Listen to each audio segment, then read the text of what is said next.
You may picture me driving that 40 HP car for all she was worth over the crisp moor roads on that shining May morning, glancing back at first over my shoulder and looking anxiously to the next turning, then driving with a vague eye just wide enough awake to keep on the highway, where I was thinking desperately of what I had found in Scudder's pocketbook.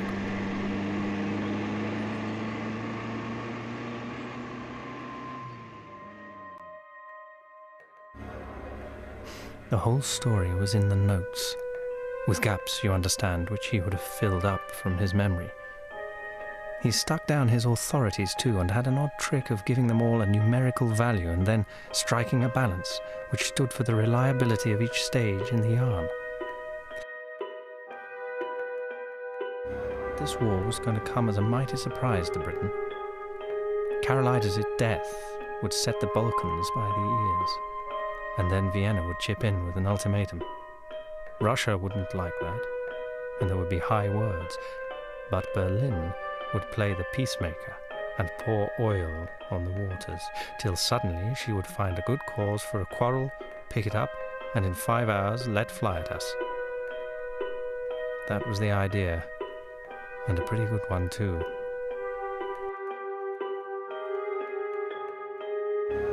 The bare bones of the tale were all that was in the book. These, and one queer phrase which occurred half a dozen times inside brackets.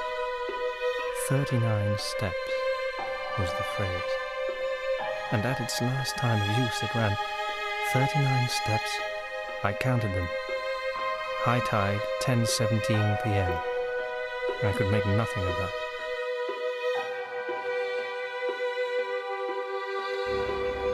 It was no question of preventing a war.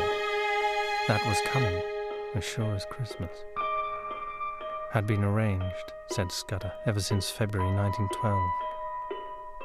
Carolides was going to be the occasion.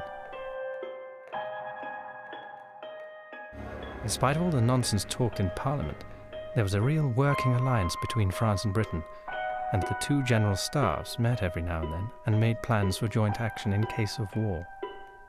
Well, in June a very great swell was coming over from Paris, and he was going to get nothing less than a statement of the disposition of the British Home Fleet on mobilization. It was something uncommonly important.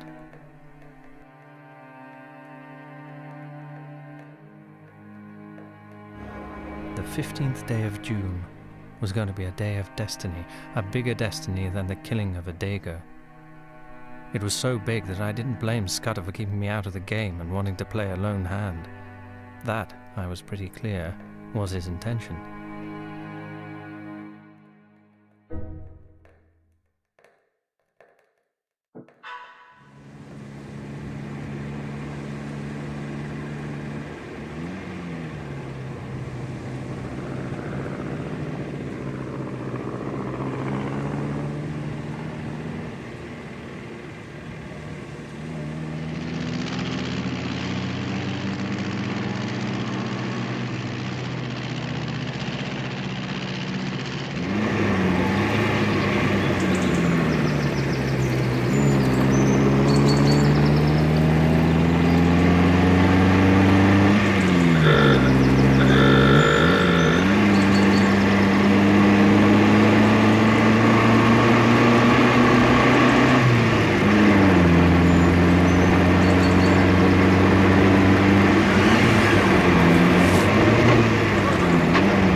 I say, bless me, I'm dreadfully sorry. Are you hurt? Really, I must apologise. Oh, bless my soul. Do tell me you're all right. My blame, sir. It's lucky that I did not add homicide to my follies. Well, that's the end of my Scotch motor tour. But it might have been the end of my life. You're the right sort of fellow. I can spare a quarter of an hour, and my house is 2 minutes off. I'll see you clothed and fed and snug in bed. Where's your kit, by the way? Is it in the burn along with the car? It's in my pocket. A toothbrush? I'm a colonial and travel light. A colonial? By gad, you're the very man I've been praying for. Are you by any blessed chance a free trader? A free trader? I am. Oh, good show!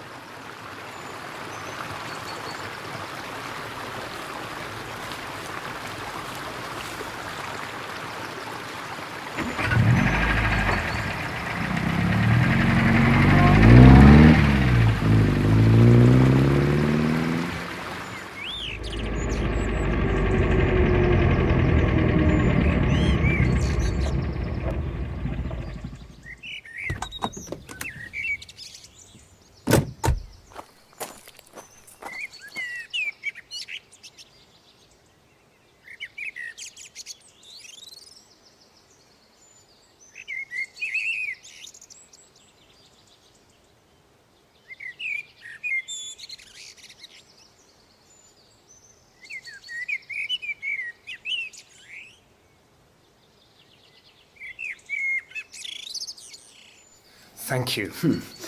You find me in a deuce of a mess, Mr. By the by, you haven't told me your name. Twisdon. Twisdon? Any relation to old Tommy Twisdon of the 60th? No? Oh well.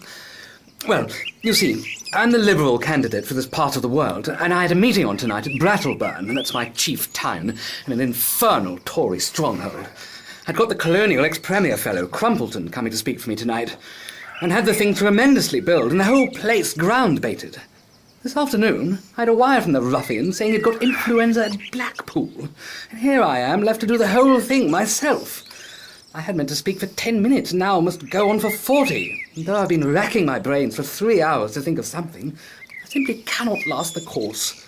Now you've got to be a good chap and help me. You're a free trader and can tell our people what a washout protection is in the colonies.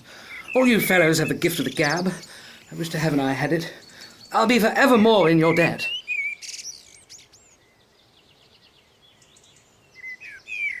All right. I'm not much good as a speaker, but I'll tell them a bit about Australia. Oh,